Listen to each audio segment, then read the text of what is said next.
ಸತ್ಯವನ್ನ ತಿಳಿದು ಬದುಕಿದರೆ ಜೀವನ ಸಾರ್ಥಕ. ಪರಮ ಪೂಜ್ಯ ಸಿದ್ಧಲಿಂಗ ದೇವರು. ಹೌದು, ಜೀವನದಲ್ಲಿ ಉತ್ತಮ ಸಂಸ್ಕಾರವನ್ನ ಬೆಳೆಸಿಕೊಂಡು ಸತ್ಯದ ಹಾದಿಯಲ್ಲಿ ನಡೆಯಬೇಕು. ಅಂದಾಗ ಮಾತ್ರ ನಮ್ಮ ಜೀವನ ಪಾವನವಾಗುತ್ತದೆ ಎಂದು ತಾಳಿಕೋಟೆ ಕಾತ್ಕತೇಶ್ವರ ಮಠದ ಪೀಠಾಧಿಪತಿಗಳಾದಂತಹ ಪರಮ ಪೂಜ್ಯ ಸಿದ್ಧಲಿಂಗ ದೇವರು ಹೇಳಿದರು.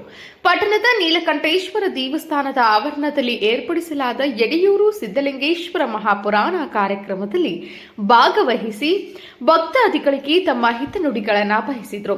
ಯಾರು ಸತ್ಯವನ್ನ ತಿಳಿದುಕೊಂಡು ಬದುಕುತ್ತಾರೆ, ಯಾರ ಮನಸ್ಸು ನೋಯಿಸದೆ ಕಾಲೆಳೆಯುವ ಬದಲು ಒಳ್ಳೆಯ ಗುಣವನ್ನ ಬೆಳೆಸಿಕೊಂಡು ಒಳ್ಳೆಯ ಸಂಸ್ಕಾರವನ್ನ ಹೊಂದಬೇಕು. ಎಲ್ಲರೊಂದಿಗೆ ಪ್ರೀತಿಯಿಂದ ಬದುಕುವುದರ ಜೊತೆಗೆ ಸತ್ಯವನ್ನ ತಿಳಿದುಕೊಂಡು ಹೋಗಬೇಕು. ಹುಣಸಗಿ ಪಟ್ಟಣದಲ್ಲಿ ಭಕ್ತಿಯ ಪರಾಕಾಷ್ಠೆ ಹೆಚ್ಚುತ್ತಿದೆ. ಇದೇ ಭಕ್ತಿಯನ್ನ ತಮ್ಮ ಜೀವನದುದ್ದಕ್ಕೂ ಅಳವಡಿಸಿಕೊಂಡು ಸತ್ಯದಿಂದ ನಡೆದು ಪಟ್ಟಣದ ನೀಲಕಂಠೇಶ್ವರ ದೇವರ ಕೃಪೆಗೆ ಪಾತ್ರರಾಗಿ ನಿಮ್ಮ ಜೀವನ ಪಾವನವಾಗುತ್ತದೆ. ಜೊತೆಗೆ ದೇವಸ್ಥಾನದಲ್ಲಿ ರಾಜಕೀಯ ಮತ್ತು ಜಾತೀಯತೆಯನ್ನ ಬೆಳೆಸದೆ ಭಕ್ತಿಯನ್ನ ಬೆಳೆಸಿಕೊಂಡು ಹೋಗಬೇಕು ಎಂದು ಹೇಳಿದರು.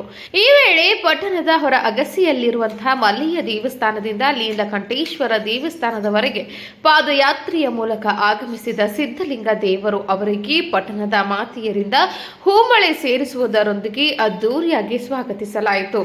ಈ ಒಂದು ಮಹಾಪುರಾಣ ಕಾರ್ಯಕ್ರಮದಲ್ಲಿ ಭಾಗಿಯಾದ ಸಿದ್ಧಲಿಂಗ ದೇವರ ಹಿತನುಡಿಯನ್ನ ಕೇಳಲು ಪಟ್ಟಣದ ಎಲ್ಲ ಭಕ್ತಾದಿಗಳು ದೇವಸ್ಥಾನದ ಆವರಣದಲ್ಲಿ ಸೇರಿ ಭಕ್ತಿಯ ಪರಾಕಾಷ್ಠೆಯನ್ನ ಮೆರೆದರು. ತದನಂತರ ಸಿದ್ಧಲಿಂಗ ದೇವರಿಗೆ ಮಹಿಳೆಯರಿಂದ ರಾಖಿ ಕಟ್ಟುವ ಮೂಲಕ ಸಹೋದರತ್ವವನ್ನು ಮೆರೆಯಲಾಯಿತು. ನ್ಯೂಸ್ ರಿಪೋರ್ಟ್ ಬಾಪುಗೌಡ ಮೇಟಿ, ಹುಣಸಗಿ, ಸಮೃದ್ಧ ಕರ್ನಾಟಕ ನ್ಯೂಸ್. ಇದು ಪಾರಮಾರ್ಥಿಕ ಸತ್ಯ.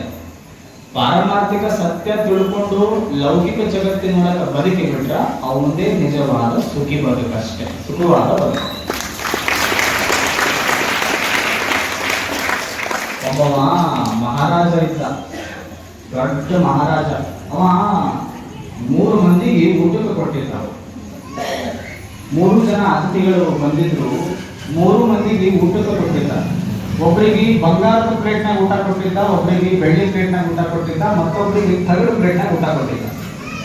ಅವು 3 ಜನ ಊಟ ಮಾಡಬೇಕಾದ್ರೆ ಬಹಳ ನೋವಾಯ್ತು ಅವ್ರಿಗೆ. ಅಲ್ಲ, ನಿನಗೆ ಬಂಗಾರದ ಪ್ಲೇಟ್ ಕೊಟ್ಟಾರ, ನನಗ ಬೆಳ್ಳಿ ಪ್ಲೇಟ್ ಕೊಟ್ಟಾರ, ನಿನಗೆ ತಗಡಿನ ಪ್ಲೇಟ್ ಕೊಟ್ಟಾರ, ಯಾಕೆ ಹಿಂಗ ಮಾಡಿದ್ರು ಮಹಾರಾಜರು? ಮಹಾರಾಜರು ದೊಡ್ಡವರಂತಾರ, ಭಾರಿ ಅಂತಾರ, ಇವ್ರು ಯಾಕೆ ಹಿಂಗ ಮಾಡಿದ್ರು ಅಂದ್ರು 3 ಜನ ಮಹಾರಾಜರನ್ನು. ಅಲ್ಲ, ನಿನಗ ಬಂಗಾರ ಪ್ಲೇಟ್ ಕೊಡ್ತೀನಿ, ಬೆಳ್ಳಿ ಪ್ಲೇಟ್ ಕೊಡ್ತೀನಿ, ತಗಡಿನ ಪ್ಲೇಟ್ ಕೊಡ್ತೀನಿ ಅಂತಾನೆ ಯೋಚನೆ ಬಂತಲ್ಲ. ಪ್ಲೇಟ್ ಒಳಗ 3 ಮಂದಿಗೆ ಶಿರಾ ಅನ್ನ ಸಾರೇ ಹಾಕಿದ್ನಲ್ಲ, ಅದ್ರ ಕಡೆ ಯಾಕೆ ಕಣ್ಣು ಹೋಗ್ಲಿಲ್ಲ ಅಂದ್ರು ಮಹಾರಾಜ. ಪ್ಲೇಟ್ ಒಳಗೆ ಶಿರಾ ಅನ್ನ ಸಾರೇ ಹಾಕಿದ್ದೆ ನಾನು, ಅದ್ರ ಕಡೆ ಯಾಕೆ ಕಣ್ಣು ಹೋಗ್ಲಿಲ್ಲ? ಕಣ್ಣು ಹೋಗಬೇಕಾಗಿತ್ತು ಶಿರಾ ಅನ್ನ ಸಾರಿನಾಗ, ಪ್ಲೇಟ್ ಮ್ಯಾಗ ಅಲ್ಲ. ನಮ್ಮ ಎಲ್ಲಿ ಇಚ್ಛೆ ಎಲ್ಲಿರ್ಬೇಕು, ಶಿರಾ ಅನ್ನ ಸಾರ ಇರಬೇಕು, ಮಸ್ತ್ ಹೊಡೆದ ಖಾಲಿ ಆಗಿಬಿಡ್ಬೇಕು. ಪ್ಲೇಟ್ ಬಗ್ಗೆ ಯೋಚನೆ ಮಾಡ್ಕೊಂತ ಕೂತ್ರೆ ಬದುಕು ಹಾಳಾಗ್ತದ. ಪ್ಲೇಟ್ ಅನ್ನೋದು ಜೀವನ ಇದ್ದಂಗ, ಜೀವನದ ಬಗ್ಗೆ ಯೋಚನೆ ಮಾಡ್ಕೊಂತ ಕೂತ್ರೆ ದಿನಗಳು ಹಾಳಾಗ್ತವು.